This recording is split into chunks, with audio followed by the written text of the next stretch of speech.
হয়েছেন, যাদেরকে আপনারা বিভিন্নভাবে হারিয়েছেন, হারানোর মূল কারণ কি ছিল? এই দেশের মানুষের রাজনৈতিক অধিকারকে প্রতিষ্ঠিত করা। এই দেশের মানুষের রাজনৈতিক অধিকারের পাশাপাশি অর্থনৈতিক অধিকারকে প্রতিষ্ঠিত করা। সংক্ষেপে বললে মানুষের অধিকারকে প্রতিষ্ঠিত করা দেখি ছিনিয়ে নেওয়া হয়েছে। আজকে এখানে যারা উপস্থিত আছেন, যারা নিজেরা লিখতেন, আমি একজনকে সরাসরি দেখতে পাচ্ছি, লিখতেন খোকন মঞ্চে বসে আছে। খোকনের মতন আরো অনেকেই সামনে উপস্থিত আছেন,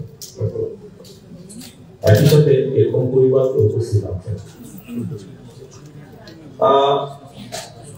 একটি কথা আমি আমার পক্ষ থেকে কখনো বলিনি, আজকে এখানে আমি কথাটি উপস্থাপন করতে চাচ্ছি।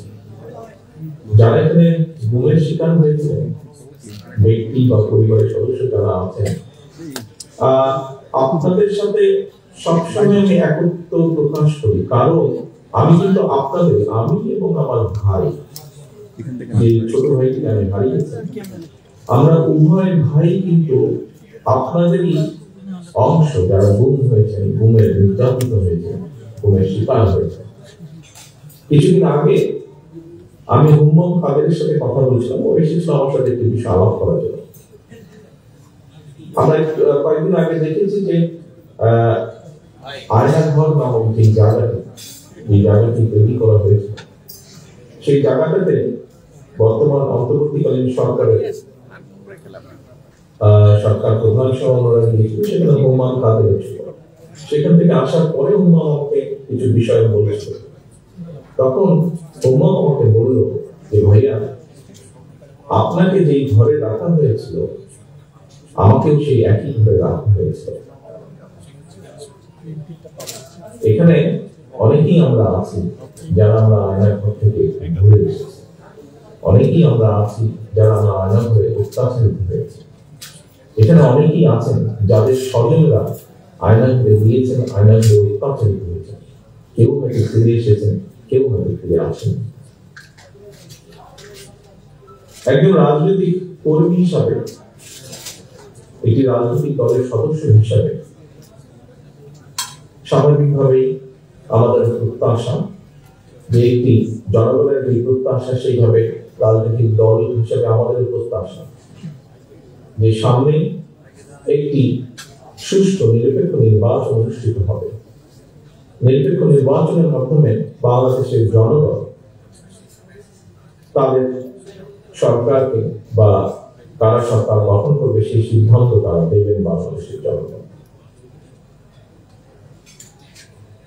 আমি দৃঢ়ভাবে বিশ্বাস করি একজন রাজনৈতিক কর্মী হিসাবে যে আগামী দিন যারা দেশ পরিচালনার দায়িত্বে পাবেন, এই দেশকে নেতৃত্ব দেওয়ার দায়িত্ব যে রাজনৈতিক দলই পাক না কেন, তাদের বিভিন্ন কর্মসূচির মধ্যে অবশ্যই একটি কর্মসূচি থাকতে হবে, এবং সেটি হলো যে মানুষগুলো এই দেশের মানুষের অধিকার প্রতিষ্ঠার জন্য নির্যাতিত হয়েছে, যে পরিবারগুলো তাদের সদস্যদেরকে হারিয়েছে অথবা নির্যাতিত হয়েছে, যে পরিবারের সদস্যরা, তাদের উপরে যে অন্যায় করা হয়েছে, আগামী দিনে যে নির্বাচিত সরকার থাকবে, জনগণের সরকার থাকবে, তাদেরকে অবশ্যই এই অন্যায় যে হয়েছে সেই অন্যায় বিচারগুলো করতে হবে। যে কোনো মূল্যে সুষ্ঠুভাবে এই বিচার হতে হবে। কারণ আমরা যদি অন্যায় আগামী দিনে আমরা যদি অন্যায় বিচারগুলো করতে না হয়, অন্যায় সঠিক সুষ্ঠু বিচার যদি না হয়, হয়তোবা দেশে আবারও অন্যায় সংঘটিত হতে পারে। বিচার হওয়ার মাধ্যমে যারা ক্ষতিগ্রস্ত হয়েছেন তাদেরকে ন্যায্য বিচার দেওয়ার মাধ্যমে সমগ্র দেশের কাছে, দেশের মানুষের সামনে এটি প্রতিষ্ঠিত করা খুবই জরুরি যে অন্যায়কারী অন্যায় থাকে, এবং যে অন্যায় করবে, ন্যায়ের বিরুদ্ধে যে যাবে, তাদেরকে দেশের আইন অনুযায়ী অবশ্যই শাস্তির সম্মুখীন হতে হবে।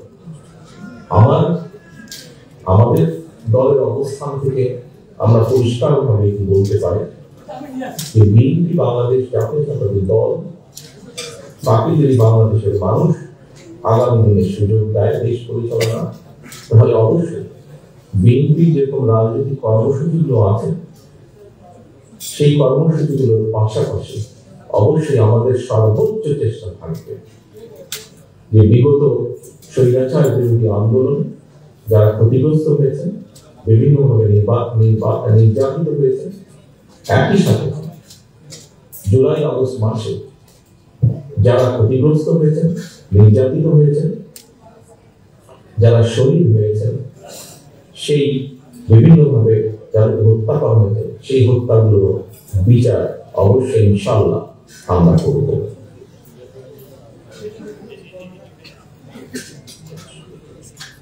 সামনে উপস্থিত শহীদ পরিবারের সদস্যবৃন্দ, উপস্থিত নির্যাতিত ব্যক্তিবর্গ, আপনাদেরকে আমি আজকে এই ইফতার মাহফিলে একটি অনুরোধ বা আহ্বান রাখতে চাই আপনাদের কাছে। আপনারা দয়া করে হতাশ হবেন, আশা রাখবেন। আমরা এতটুকু যখন এসেছি, ইনশাআল্লাহ আমরা সামনের পথটুকু পাড়ি দিতে সক্ষম হব। আমরা যদি সকলে ঐক্যবদ্ধ থাকি, আমরা যদি সকলে অন্যায়ের বিরুদ্ধে সোচ্চার থাকি, অবশ্যই আমরা সক্ষম হব এই অন্যায়ের বিচার করতে। এবং আমি মনে করি, যেভাবে আমি বিশ্বাস করি, বাংলাদেশের গণতন্ত্রের পক্ষে যতগুলো রাজনৈতিক দল আছে সবগুলো দল আমি দৃঢ়ভাবে বিশ্বাস করি এর সাথে দ্বিমত পোষণ করবেন না। সকলে নিশ্চয়ই এই যেই কয়েকটি বেসিক ব্যাপার আছে বাংলাদেশের গণতন্ত্র, গণতন্ত্র রক্ষা, মানুষের বাক ব্যক্তি স্বাধীনতা এবং নির্যাতিত ব্যক্তিবর্গের প্রতি ন্যায় বিচার করা, এরকম যে বিষয়গুলো আছে আমরা সকল গণতন্ত্রের পক্ষে সকল রাজনৈতিক দলগুলো আমরা নিশ্চয়ই এই ব্যাপারে ঐক্যবদ্ধ থাকবো। এই ব্যাপারে নিশ্চয়ই আমাদের মধ্যে কোনো দ্বিমত থাকবে না। পরিশেষে আমি আবারও গুম খুনের শিকার নির্যাতিত ব্যক্তিবর্গ এবং যে পরিবারগুলো আছেন, পরিবারের সদস্যরা আছেন, তাদের সকলকে আন্তরিকভাবে শুভেচ্ছা জানাচ্ছি আজকে এখানে উপস্থিত হয়েছে। যারা নির্যাতিত হয়ে অসুস্থ আছেন, তাদেরকে বিভিন্নভাবে ক্ষতিগ্রস্ত হয়েছেন, তাদেরকে আল্লাহ যেন দ্রুত সুস্থতা দেন এবং একই সাথে যাদেরকে আমরা হারিয়েছি তাদেরকে যাতে আল্লাহ বেহেশত নসিব করেন। আজকে এই ইফতার মাহফিলে আমরা আল্লাহর কাছে সেই দোয়া চাইব। সামগ্রিকভাবে আল্লাহর কাছে আমরা সেই রহমত চাইব যে মানুষগুলোকে আমরা হারিয়েছি, যে মানুষগুলো বাংলাদেশের মানুষের অধিকার প্রতিষ্ঠার জন্য নির্যাতিত হয়েছে, তারা যে আকাঙ্ক্ষা নিয়ে, যে প্রত্যাশা নিয়ে দেশের জন্য, দেশের মানুষের জন্য যুদ্ধ করেছে, আন্দোলন সংগ্রাম করেছে, তাদের সেই প্রত্যাশা যাতে আমরা যারা আছি সকলে মিলে আমরা যারা তাদের সেই প্রত্যাশাগুলো পূরণ করতে পারি, সেই রহমত যেন আল্লাহ। আমি পরিশেষে বিএনপি পরিবারকে আন্তরিকভাবে ধন্যবাদ জানাতে চাই। তারা যেভাবে চেষ্টা করেছেন তাদের সীমাবদ্ধতার মধ্যে থেকে এই পরিবারগুলোর পাশে গিয়ে দাঁড়ানোর জন্য যে প্রচেষ্টা, যে উদ্যোগ তারা গ্রহণ করেছেন, আমরা বিএনপি পরিবারের প্রত্যেকটি সদস্যকে আমি সে কারণে আন্তরিকভাবে ধন্যবাদ জানাতে চাই। সকলে সুস্থ থাকবেন, সকলে ভালো থাকবেন। আসুন আমরা মনের মধ্যে আমরা দৃঢ়ভাবে ধারণ করে প্রত্যাশা রাখি, ইনশাআল্লাহ যে প্রত্যাশিত বাংলাদেশ আমরা গড়তে চাইছি আগামী দিনে যেন আমরা সেই প্রত্যাশিত বাংলাদেশকে গড়ে তুলতে সক্ষম হই। সেই শপথ রেখে, সেই প্রত্যাশা রেখে আমার বক্তব্য শেষ করছি। আল্লাহ হাফেজ। বাংলাদেশ জিন্দাবাদ। বাংলাদেশ জাতীয়